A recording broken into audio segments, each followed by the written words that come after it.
भक्तों, आज हम श्री रुद्र संहिता प्रथम खंड के अध्याय 15 में सृष्टि का वर्णन जानेंगे।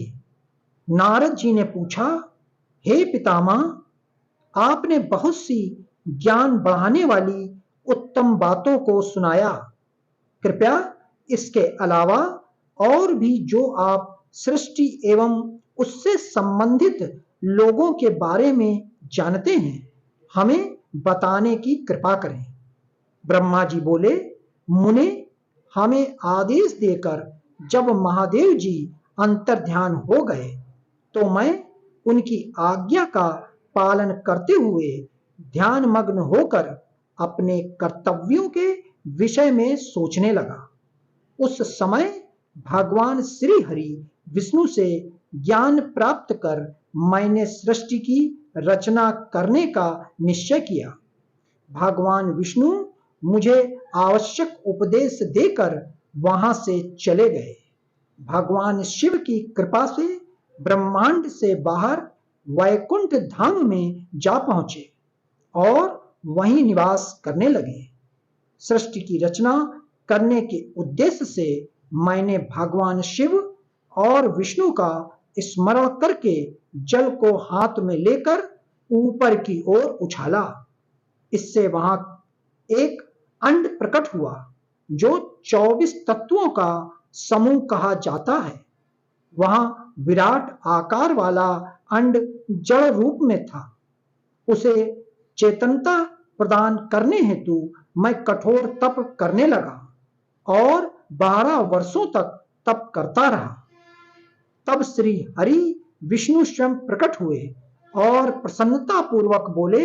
श्री विष्णु ने कहा, ब्राह्मण, मैं तुम पर प्रसन्न हूं, जो इच्छा हो वह वर मांग लो।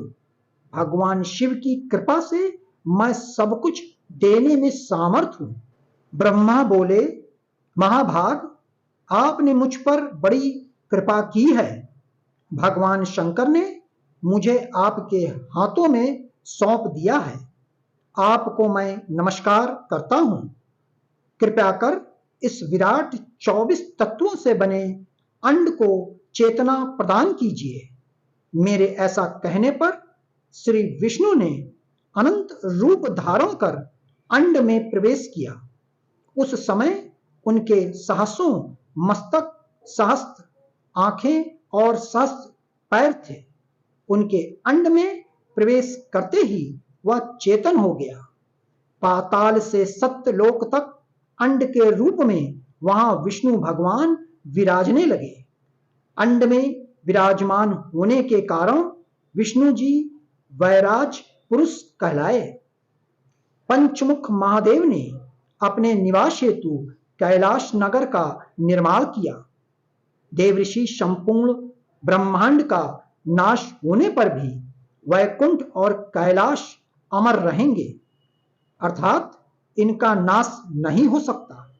महादेव की आज्ञा से ही मुझ में सृष्टि की रचना करने की इच्छा उत्पन्न हुई है।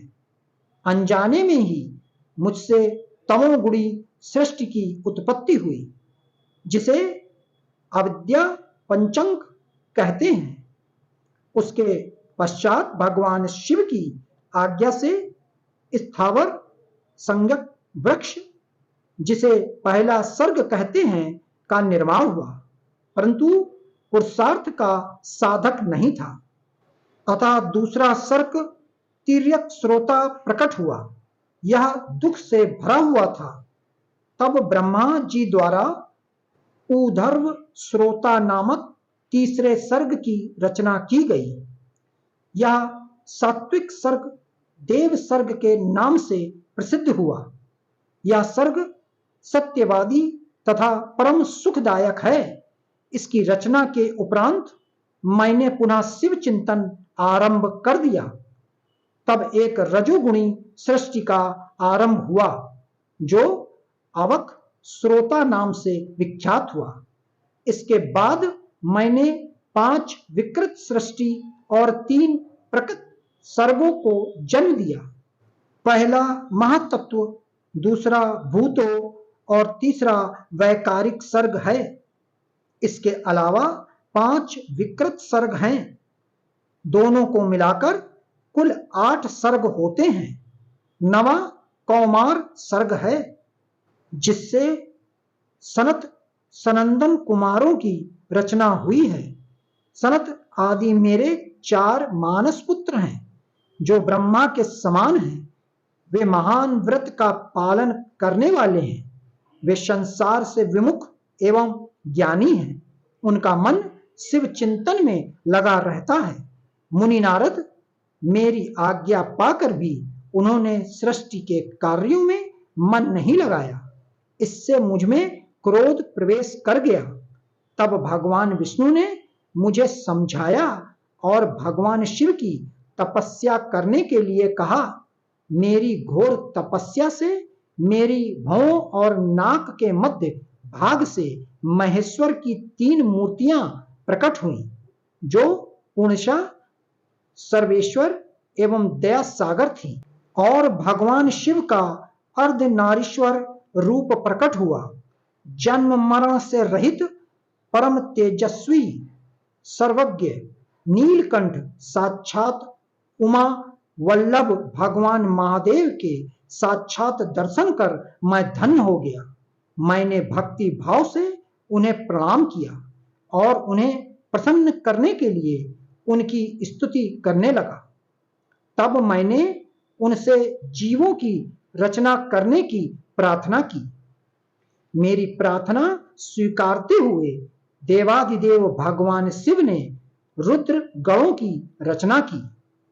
तब मैंने उनसे पुनः कहा, देवेश्वर शिव शंकर, अब आप संसार की मोह माया में लिप्त ऐसे जीवों की रचना करें जो मृत्यु और जन्म के बंधन में बंधे हों।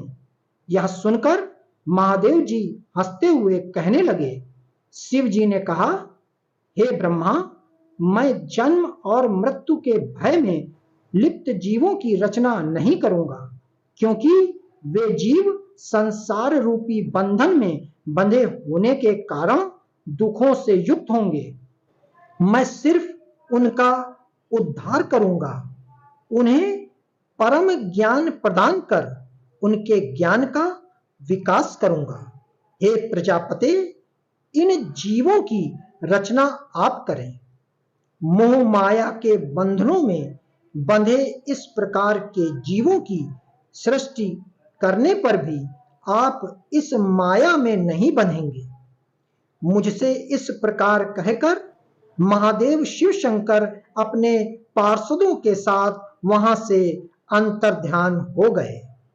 भक्तों, आगे की कथा श्री रुद्र संहिता प्रथम खंड अध्याय 16 सुनना ना भूलें और हमें कमेंट में ओम नमः शिवाय अवश्य लिखें।